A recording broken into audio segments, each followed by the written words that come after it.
Imagine, just for a second, that you finally achieve the ultimate goal.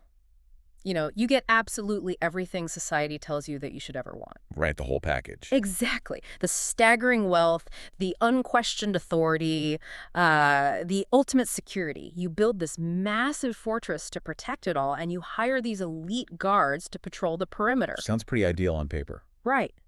But then, one day, you wake up inside those impenetrable walls, you look around at all those layers of protection, and, well, a terrifying realization washes over you. Oh, yeah. You are completely perfectly safe, but you have absolutely no freedom left. The security you built to protect your life has, like, actually consumed your life. I mean, it is the classic paradox of acquisition. We think that securing resources and status will eventually, buy us peace of mind. Which is what we're all taught, right? Completely. But from a purely psychological standpoint, the more you acquire, the larger the target on your back becomes.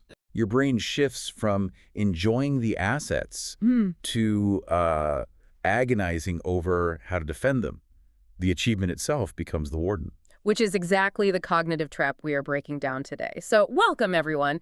I want to humbly and warmly welcome you to this special deep dive created exclusively for the Simplified Awakening YouTube channel. It's going to be a good one. It really is. And if you are joining us here, please take a moment to subscribe, hit that like button on a video, and as we explore these concepts, share your valuable comments down below. We love seeing how these ancient insights apply to your modern lives. We really do. Today, our mission is to explore a profound narrative that completely rewires what it means to be truly secure and happy.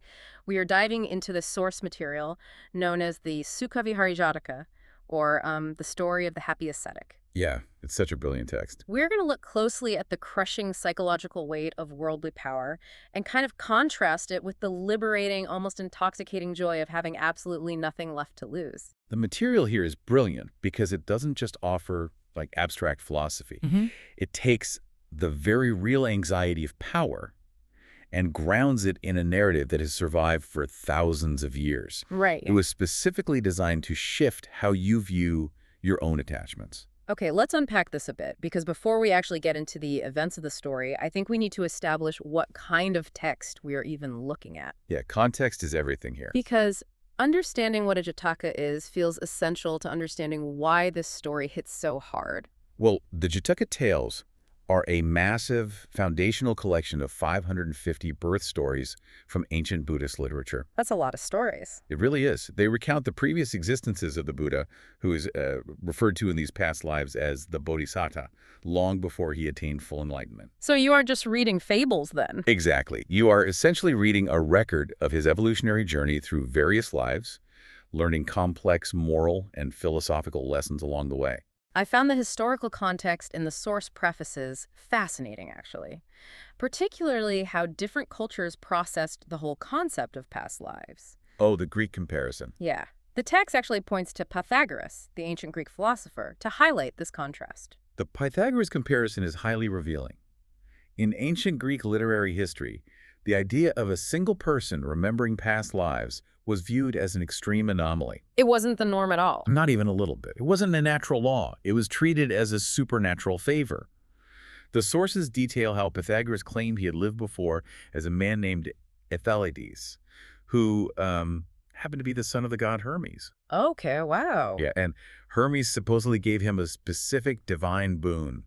Basically, the ability to remember his experiences whether he was alive or dead. Because of that one divine favor, Pythagoras claimed he could remember being a warrior named Euphorbus in the Trojan War. Right. He even supposedly walked into a temple and recognized the exact shield he had carried when he was wounded by Menelaus centuries earlier. Which is wild to think about. Totally wild.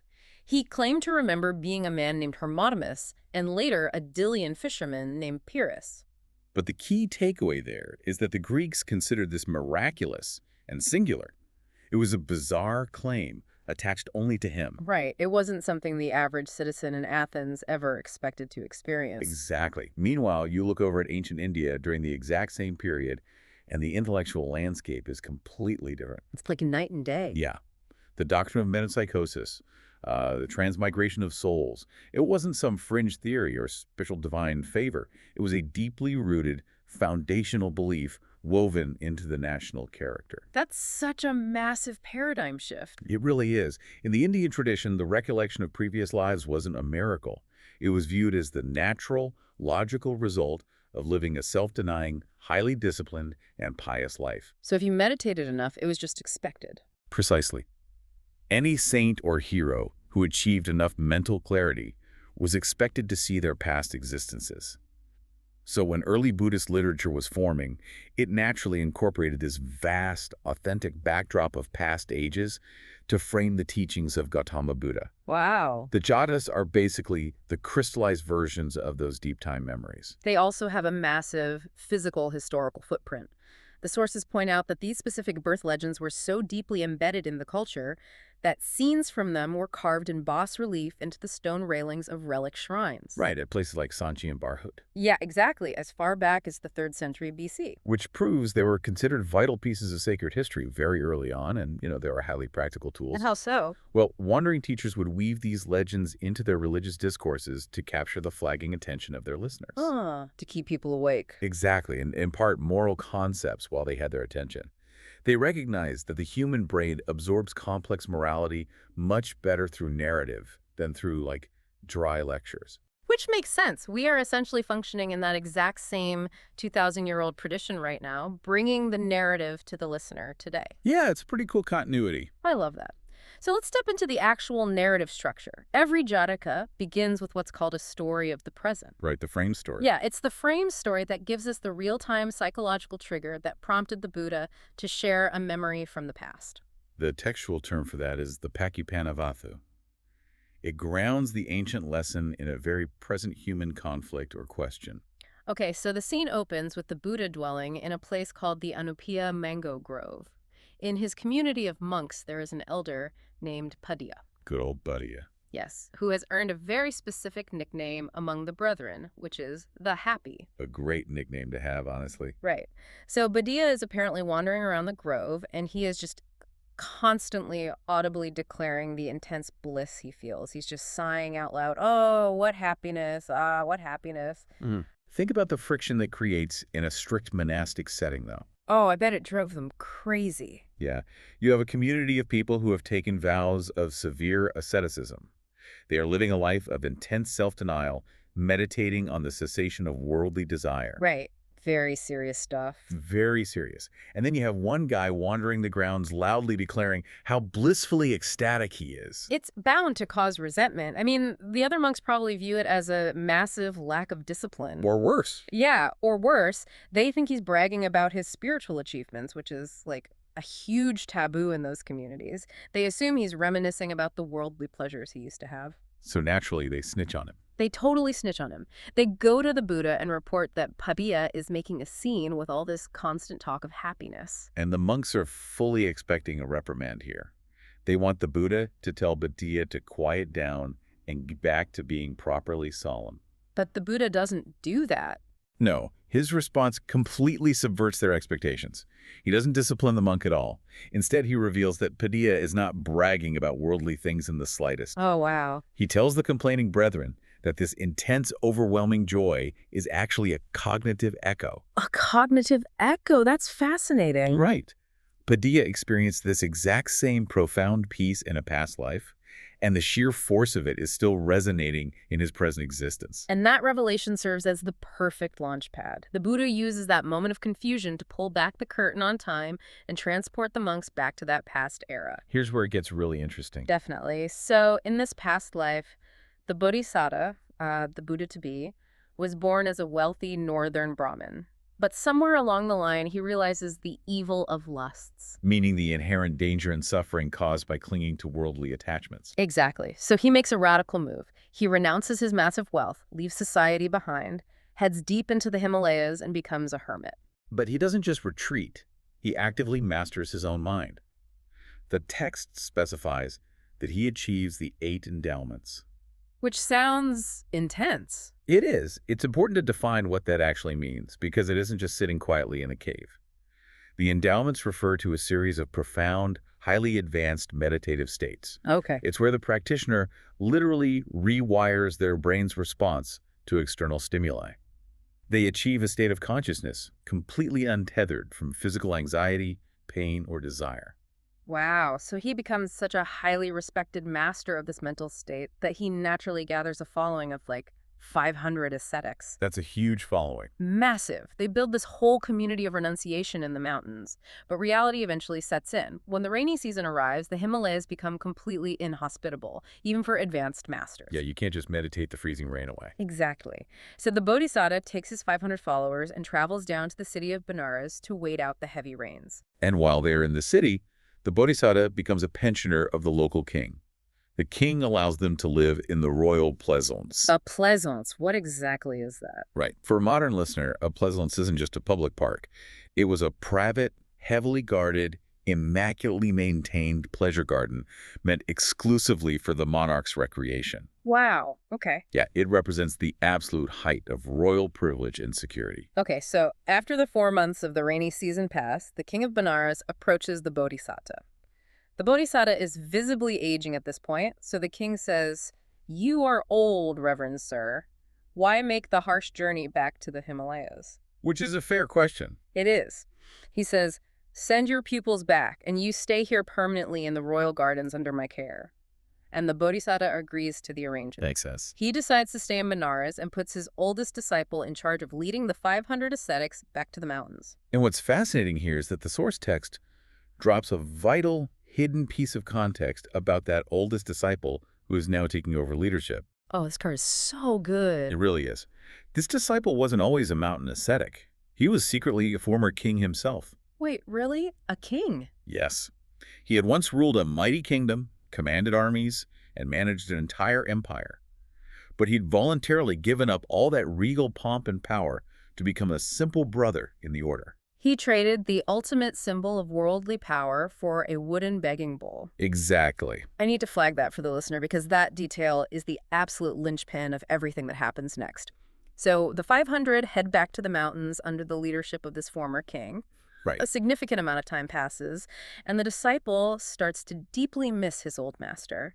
He tells his flock to stay put, and he makes the arduous journey all the way back down from the Himalayas to Benares just to pay his respects. That's true dedication. Yeah. When he finally arrives at the royal pleasaunce, he greets his master lovingly, and then he just lies down on a simple woven mat right beside him on the floor. Just resting in a state of total peace. He's back in the presence of his teacher, requiring nothing more than a mat on the ground to be completely content. But the timing of his arrival creates a massive collision of worlds. Just as the disciple is lying there on his mat, who happens to drop by to visit the Bodhisatta, The current king. the current reigning king of Benares, the king walks into the private royal pleasaunce with his entire entourage. Put yourself in that room for a second. Imagine the sheer, palpable tension. Oh, it must have been thick. Right. The absolute ruler of the city walks in. He holds the power of life and death over everyone in that space. And this ascetic, the disciple lying on the mat, doesn't even bother to stand up to greet him. Which is a huge deal. He completely ignores the monarch and just continues to exclaim out loud, what happiness, what happiness." In the context of ancient royal protocol, that isn't just rude. It's a dangerous provocation. It's practically suicidal. The Yeah. king of Benares is instantly offended. The text makes it clear he feels publicly humiliated. Okay. He assumes this ascetic on the floor is actively mocking him and disrespecting the crown. If I'm the Bodhisatta sitting there watching this unfold, my heart rate is spiking. Seriously. The king is furious, and he has the authority to execute this disciple on the spot. What is the tactical move here? Because you can't just apologize, you know? Apologizing validates the king's anger and confirms that a slight actually occurred. Well, the Bodhisatta's intervention is an absolute masterclass in psychological de-escalation. He doesn't beg for mercy or offer excuses at all. That would just make him look weak. Exactly. He completely reorients the king's perspective by revealing the secret. He says, "Sire, do not be angry. You do not understand the nature of his joy." I love this part. You see, this ascetic lying on the mat used to be a king, just like you. In fact, the kingdom he ruled was equal to, if not greater than, your own. And that single piece of information just changes the entire dynamic of the room. The king of Benares thinks he is looking down at a disrespectful peasant in rags. Suddenly, the illusion shatters. He realizes he is looking at a peer. He is looking at a fellow monarch. And the Bodhisatta seizes that moment of shock to deliver the core lesson. He contrasts the two lives of this disciple. Yeah, walk us through that. He explains to the king of Benares that in the past, when this disciple lived in regal pomp, he had massive wealth, he lived in a fortified palace, and he had many a man-at-arms to guard him. Basically a personal army. Yes. He was surrounded 24 hours a day by soldiers whose only job was to keep him safe from assassination or rebellion. Yet despite all those armed guards, despite the thick walls and the endless wealth, he lived in constant gnawing fear. He never felt safe. Never. But now, lying on a simple mat, possessing absolutely nothing with 0 guards to protect him, he is experiencing an unparalleled, overwhelming bliss. You know, we often hear these cliched phrases about the burden of success, but I want to use a more modern, mechanistic analogy to explain what's actually happening here. Oh, I'd love to hear it. Think of acquiring worldly power, like building a massive state-of-the-art server farm. At first, it's incredible, right? You have all this processing power. You can run in any program. You have total control. Sounds great initially. But as the server farm grows, the logistics completely change. Eventually, like 90% of your energy grid is just going toward cooling the servers so they don't melt down. Right. And you're running complex cybersecurity firewalls to keep the hackers out. You have 0 bandwidth left for actually running the programs you built the servers for in the first place. You are just managing the defense systems. That is an incredibly accurate way to view the cognitive load of power. The effort required to maintain status is psychologically exhausting. You are constantly scanning for threats. Always on high alert. Always. And the Bodhisatta crystallizes this entire philosophy into a single profound stanza that he recites to the king of Benares. The translation of the text gives it to us like this. The man who guards not, nor is guarded, sire, lives happy, freed from slavery to lusts. The man who guards not, nor is guarded. That's powerful. It requires a complete lack of defense on both ends. Precisely. You don't expend your own energy guarding your stuff, and you don't require an external perimeter of guards protecting you. And if we connect this to the bigger picture, we really need to unpack what the text means by slavery to lusts in that stanza. Because modern listeners often reduce the word lust to mere physical desire. Right, like romantic or sexual desire. Exactly. But in this deep philosophical context, lust refers to the exhausting psychological attachment to status, to property, to narrative control, and honestly to the ego itself. Oh, that makes total sense. The neuroscience of this is actually fascinating. The human brain does not easily distinguish between a physical threat to your body and a social threat to your status. Wait, really? Yeah. If someone challenges your authority or threatens your wealth, your amygdala fires off the exact same cortisol and adrenaline response as if a tiger just walked into the room. Which means the king of Benares is essentially walking around with a tiger in the room every single day. His nervous system is constantly activated because his ego and his empire are so massive they are constantly under threat. Which is precisely why it is described as slavery. True peace, the happiness the disciple is radiating from the mat, that only comes from relinquishing the need to defend an ego or an empire altogether. Because there's nothing left to defend. Right. When you own nothing, and when you have no image to uphold, no one can take anything from you. The anxiety simply evaporates because the target has been removed. Wow. The king of Benares is standing there, physically weighed down by heavy royal garments, surrounded by a security detail he has to pay and manage, constantly worried about rival kingdoms. And he is staring at a man who intentionally walked away from that exact same nightmare. And who is now authentically, unshakably happy. The king is confronted with the stark reality that his own relentless pursuit of ultimate security has actually forged his chains. So the natural question is how the king reacts to that kind of existential reality check. Does he double down on his anger out of defensiveness? Surprisingly, he doesn't. No, the text tells us the king is deeply appeased by the lesson.